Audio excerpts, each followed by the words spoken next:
Um, Okay, so today we'll be talking about the red flags and how to identify them. And as mentioned before, if you are, if your technical stuff works good, please turn on your cameras. Only the host and co-host will be able to see you. And yeah, so red flags and identification. Homayra, we actually went through some of the, common ones with Future Unchained previously, but, we were just wondering if you could give us a more in-depth kind of explanation and things that you have from your own experiences and from the cases that you have seen. Thank you so much. Hello, everybody. Thank you. Happy to be with you again. I would like to go, because I missed being with you, I couldn't do the session about signs of eventual victims of trafficking. I would like to go over that, and then I will go into sexual abuse red flags. Red flags about trafficking, I would say that as you are all traveling a lot and you are in airports or you are in malls, or there should be a suspicion when individuals, for example, I give you the context you can imagine by yourselves. When the person, the child, has very few usual personal items when they are checking in or boarding a flight.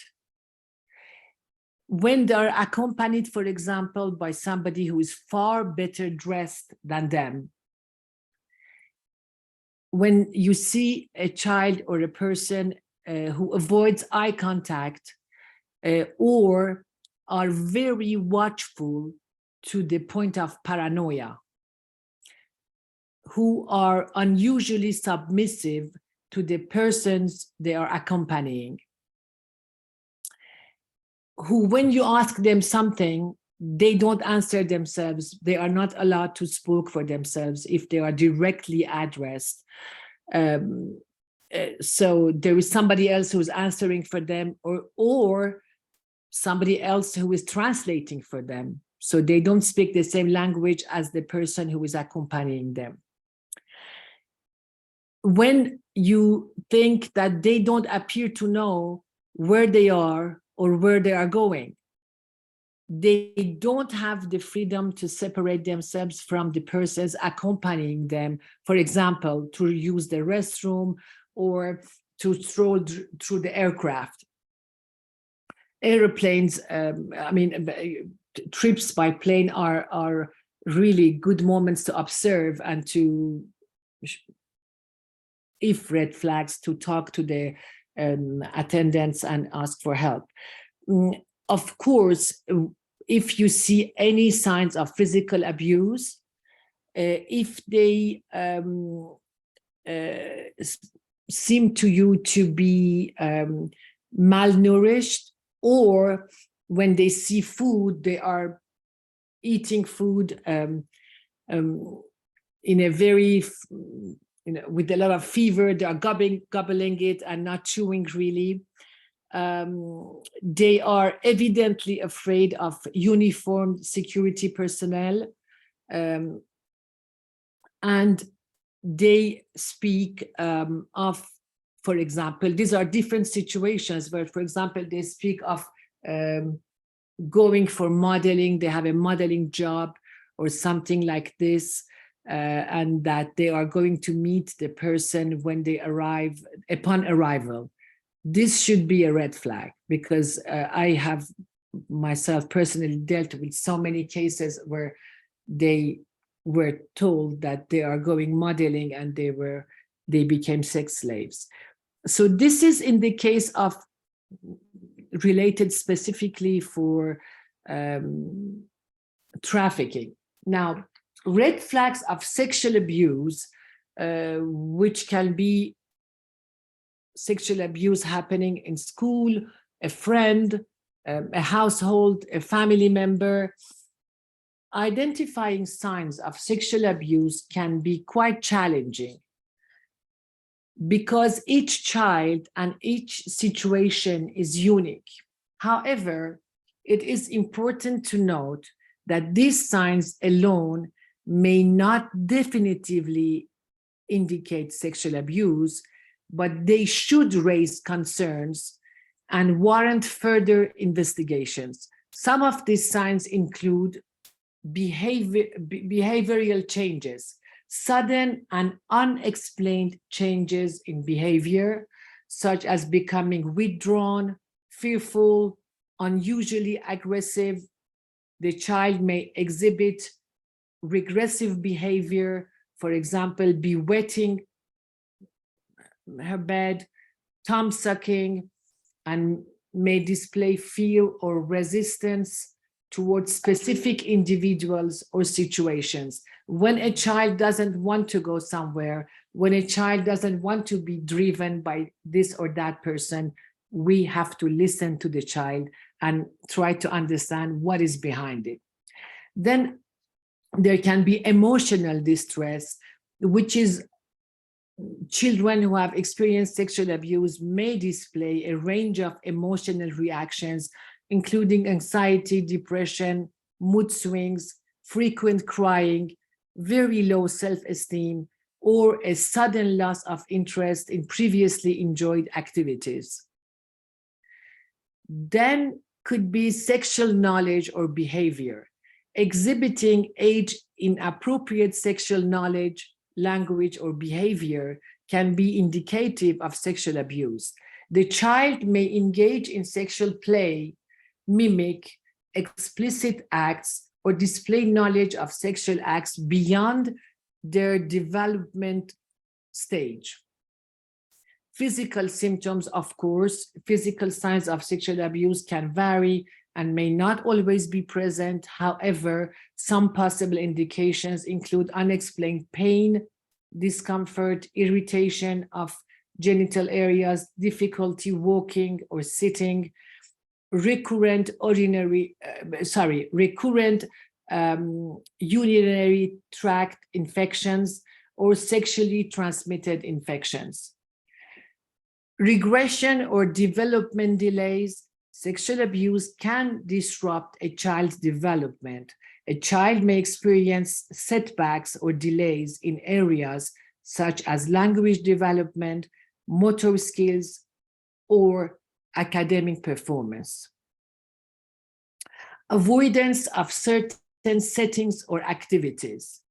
A child who has been sexually abused may try to avoid specific places, specific individuals, or activities associated with the abuse.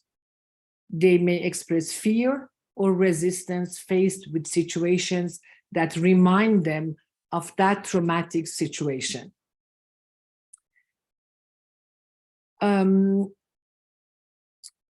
Okay, I would like to go to another topic, to another, no, we are not yet there.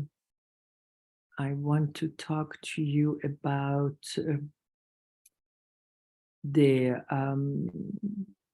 as a future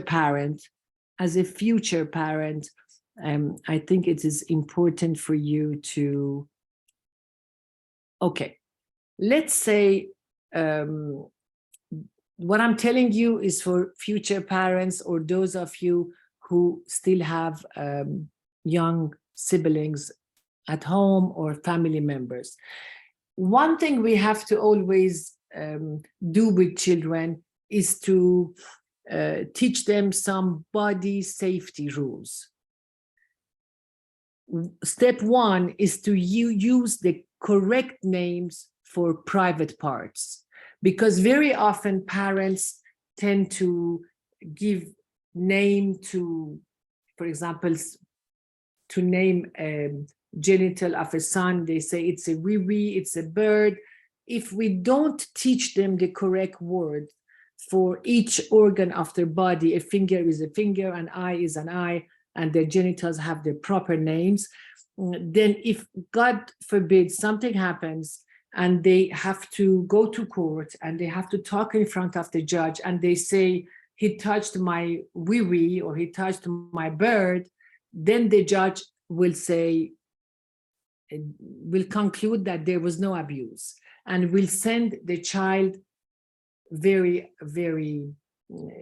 many cases, will send the child in the same environment that he is defining as abusive. So always name the correct names for private parts. We have to teach children that no one is forced to be hugged, kissed, or touched. We are the bosses of our own bodies. There is no go and give a hug to everybody, go and kiss everybody. There is no such thing, because then it makes it very ordinary for an adult to come and hug them or kiss them. They don't see the limits of their own body. They have to choose. If they want, they do it. If they don't want, they don't do it. We have to teach them that it is not okay to look, touch, or play games with other people's private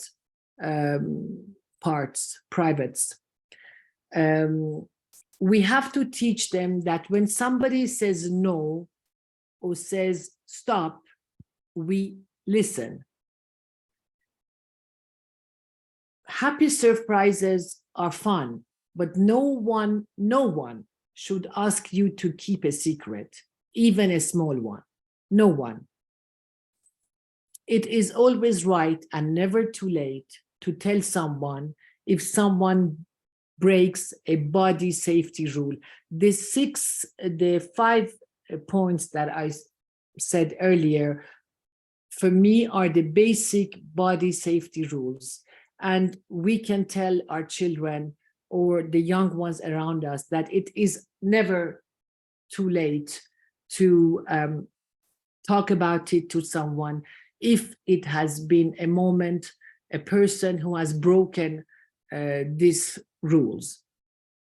Now, what we need to know if a child discloses something, let's say you are telling this to a child around you, and then you see that he or she is all of a sudden startled and is looking at you in a way that may suggest that he or she has been exposed to a situation, to a similar situation. So what are we supposed to do? First of all, is to listen to them, and to never, when a child is disclosing an information, we have to stop filling in words in what they are saying. We have to give them the time and the space to say what they intended to say, and not put words to trying to complete the situation, the scenario, the context, or the sentence.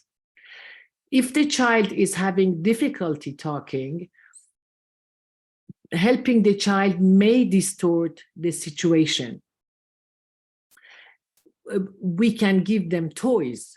For example, let's say a child cannot put words about what happened. We can give him or her a doll, or a cat or a dog, but a toy, and we say, show me what you wanted to tell me. If it is about somebody who has broken those rules, show me what he did to you, show me on the doll.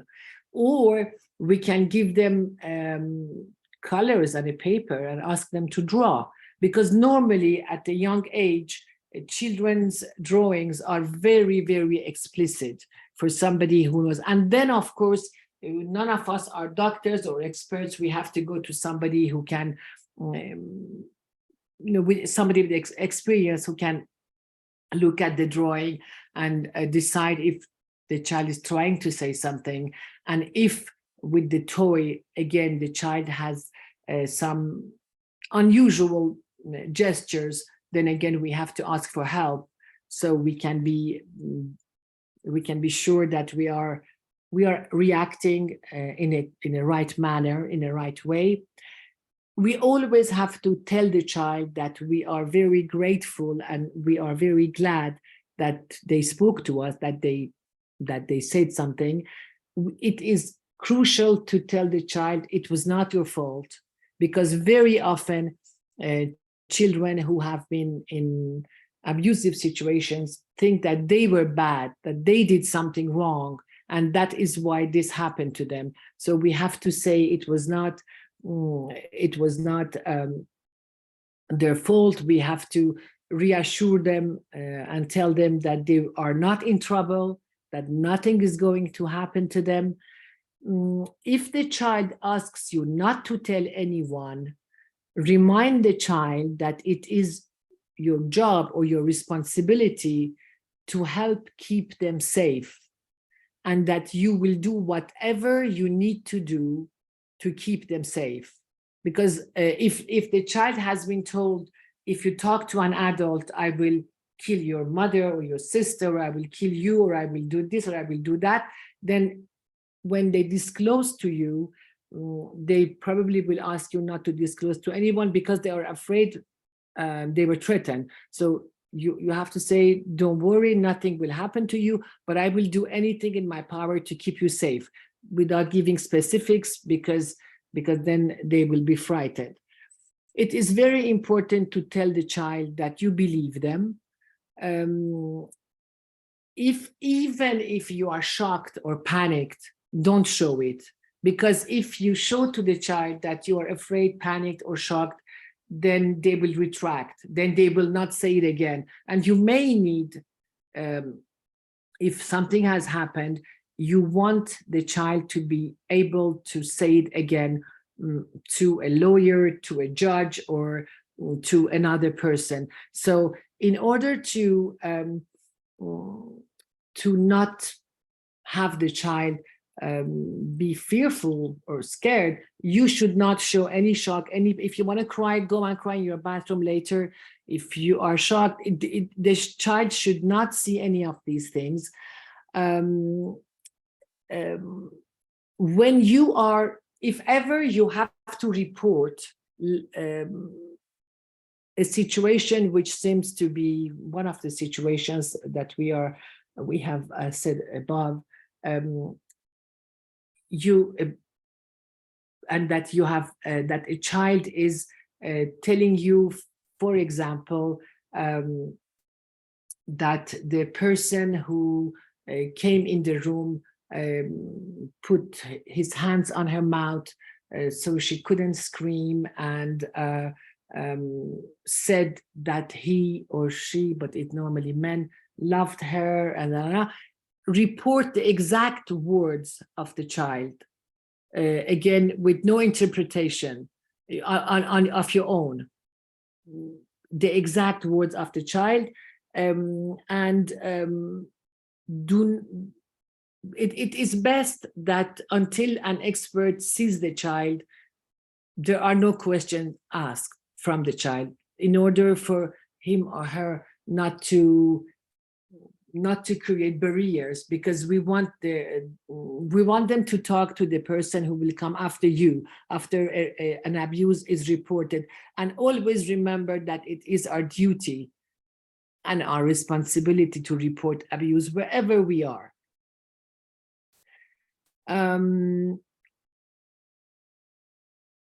Okay, now there are also some, I would say, red flags that I would like to share with you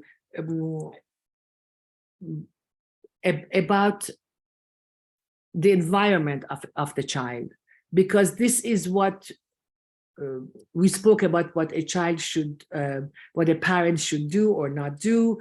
We spoke about what to do if there is a disclosure, but what are the red flags about people who surround children? So we should always be wary of a person who is always available to take care of your child. A person who makes your child feel more special than others. For example, you are my queen, you are this, you are that, you are, it could be totally innocent, it could be not innocent. Somebody who gives your child an excessive number of gifts and treats. Somebody who finds a way to be alone and have alone time with your child. because sexual abusers can be anyone. And we have to be clear about one thing. They groom both of you, you and your child. They groom you too. This is it's like the movie that you watch, the Tiny Giggles. He groomed the parents too, this man, and he exists in reality. This is what we should know. Yeah, let me see if I have anything. No, this is about HIV. I don't want to talk about this now. Okay, first of all, Ed, are there any other topics you would like to talk about? Oh, we have a young boy here, Bill. Yeah. Yeah, Bill's been sticking with us. As Bravo.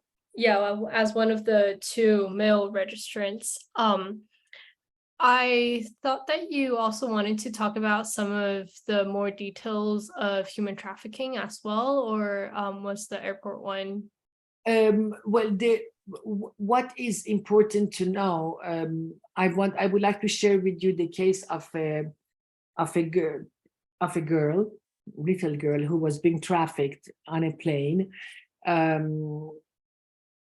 And it is the stewardess who informed the airport where the plane was landing, and they came and they caught the guy. What was the red flag for her? It was that when she was asking, when you go to somebody who is sitting, you say, what would you like to drink?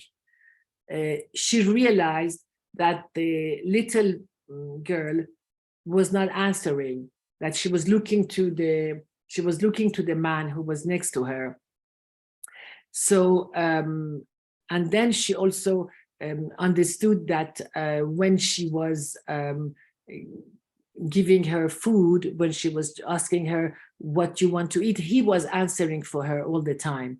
So she thought, actually there was a video of her many years ago. I remember I met her in London. She was saying that she thought, I could be wrong, but I could be right. So she told the airport that there is probably a child who is being trafficked on the plane. So when they arrived, this man was arrested, and he was actually trafficking the child. So it was she saved the life of this little girl by just understanding that how can he not speak the language of his or her family or the person he's traveling with? And another story which actually happened in Montreal,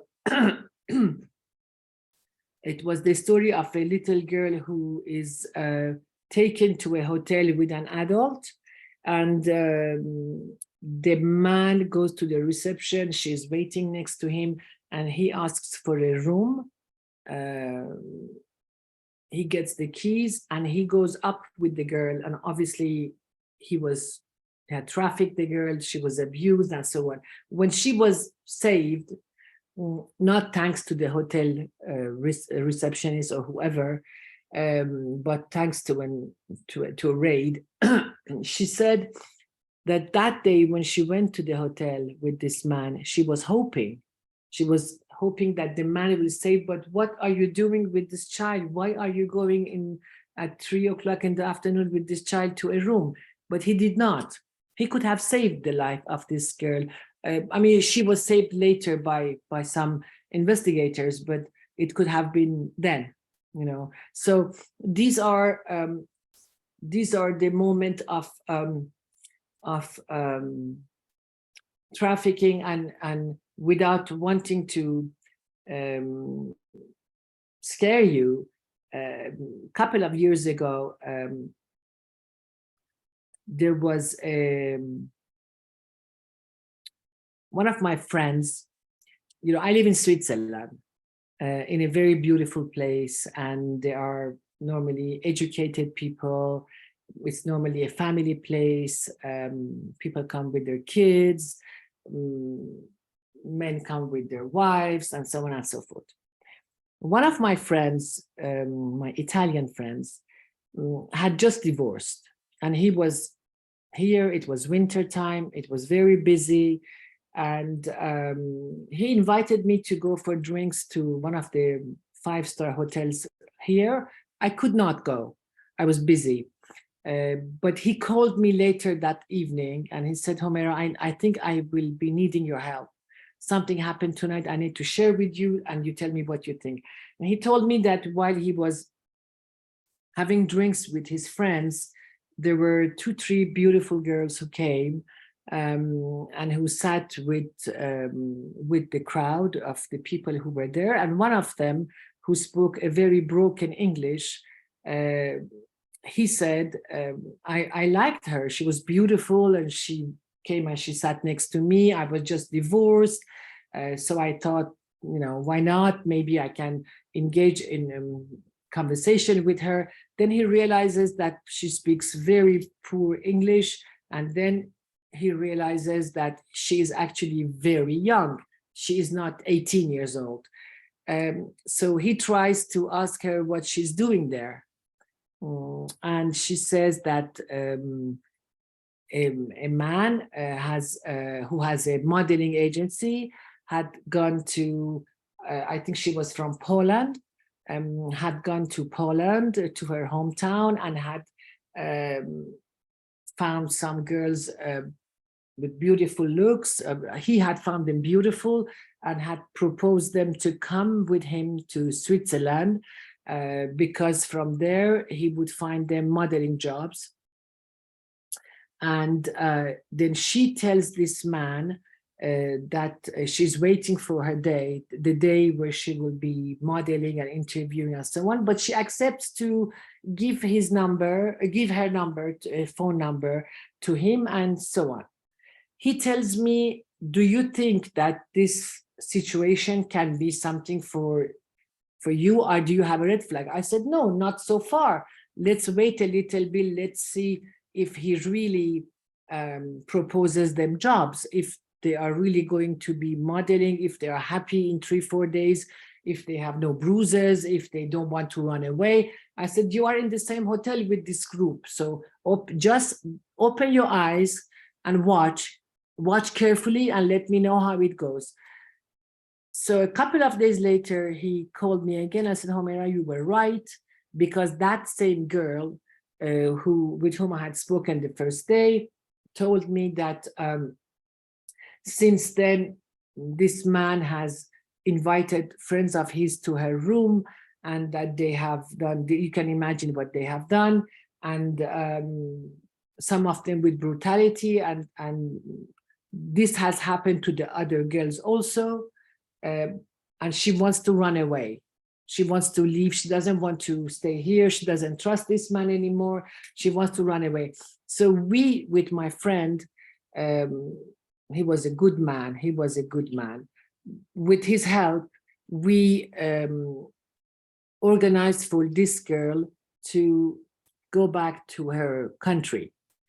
I mean, we, of course, told the police, and this was the last time. I'm not saying it's thanks to what we did. Maybe it was, maybe it was not. But this was the first time and the last time that I saw a context that I call trafficking in my area. And this was many, many years ago. This was, I would say, 10 years ago, 10, 12 years ago. Nevertheless, I experienced it with my own eyes.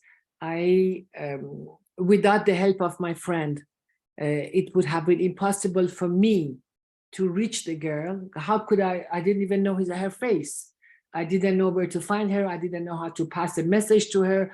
I didn't know how to give her because, in this, as you may know already, when these girls are trafficked, they remove from them their identity papers. So they have no identity papers anymore. That's why they normally cannot run away. So she had no ID.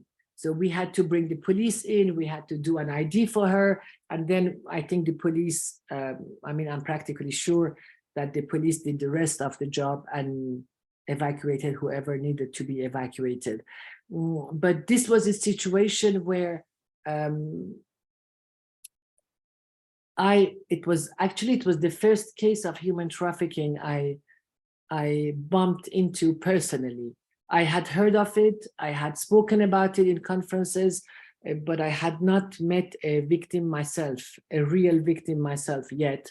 This was so what I want to tell you, because you are all young and you will be traveling, you will discover the world, and the world is beautiful. What we are talking about is about the 2-3% of this world that can be criminal and ugly, but 97% of the world is absolutely amazing and gorgeous. But we have to be careful. We have to be more you than me now. Nobody wants, I'm not interesting for anybody anymore.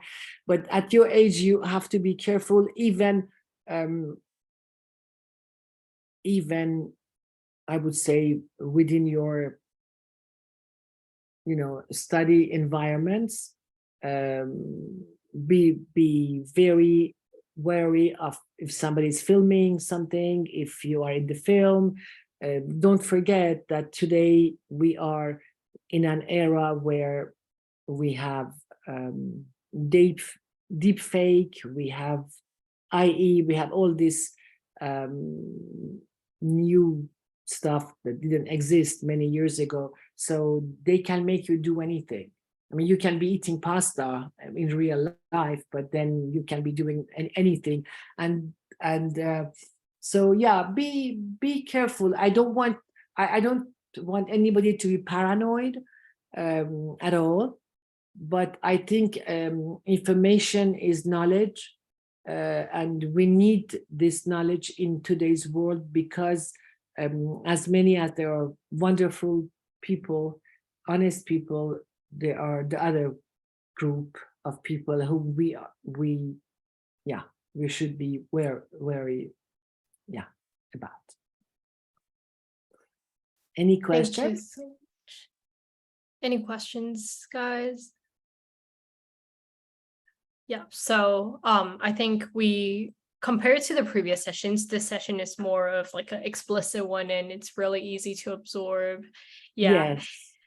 So as we are, having this session called the Red Flags Identification and Trying to Save a Life, how do you think we could kind of like direct survivors or people who need help to the resources that they might need? And what type of resources should we reach out to? Is it always right to reach out to the police? When should we kind of, what should we kind of see to do what is the best for those who are needing help? Ada, I believe you have a website of your organization, right? Yeah. What I would do, I would have a very complete section on your website about red flags, or did you know, or do you know, and then to put all this information on your website, and then at the very bottom to say, if anyone you know or yourself have encountered or are encountered any of these contexts or are in danger, then they have to call, I guess, a local, a number in each of you in their own environment, because of course the first thing to do is to make a report, but not to you, because you don't have the authority to then go to court or engage a lawyer. But I would say it would be interesting also to have a channel of communication, Ada, because as I don't know if I told you or not, but amongst the most dreadful cases I dealt with were victims who contacted me on social media. They contacted me because I was on Facebook. One of them contacted me on Facebook, one of them contacted me on Twitter, on Instagram, and we have our own, Innocence in Danger has its own communication channel on our website. Yeah. And victims can write to us, or somebody can write to us for a victim. And I think I don't see how else you can do anything, because obviously, as I said in the previous session, what you could all do is to organize screenings, organize case studies with your with the schoolmates, with college friends, and try to, I don't want to say educate them, but at least inform them and sensitize them about these topics, because it is important for you as future parents. It is important for you because you're still very young, and you need to know that in my time, when we were going to a discotheque, we were only going to a discotheque and we were coming back home. Okay, we were not going with strangers, we were going with friends, but nothing could have happened. But today, when you go to a discotheque, you don't know if they're going to put something in your drink. And, you know, there are all these, you want to go wash your hands, you don't know what can happen there. So there are all these corners of society which have changed. So it is important that everybody is aware. And I think to be aware without being paranoid, just to be aware is important for your own safety, for your own, yours, your family. Yeah, I think so. Definitely. Thank you so much. Yeah. Do we have any other questions regarding this session? Okay, so we did have like a question Q&A tab in our Google Classroom, and one of the our registrants asked about the Innocence in Danger Ambassadors program. She is at a internship today and couldn't join, but yeah. Oh no, sorry, she was the one who was sick. I would love to do that, because listen, this is the idea that I had. I thought at the end of our sessions, because all of you, all those who have attended the sessions, why not? I would be happy and honored to give each one of you a little, acknowledgement. I, Homayra Sellier, founder of Innocence in Danger, recognize that, let's say, Ada or whoever had a number of sessions with me on the topics of the mission statement of Innocence in Danger, and is, as of today, considered as our ambassador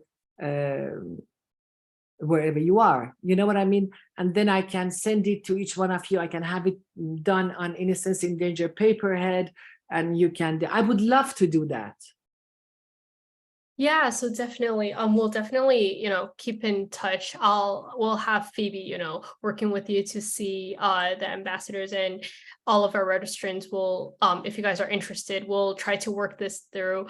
And definitely, But I think, please promise me that you will be our ambassadors, please.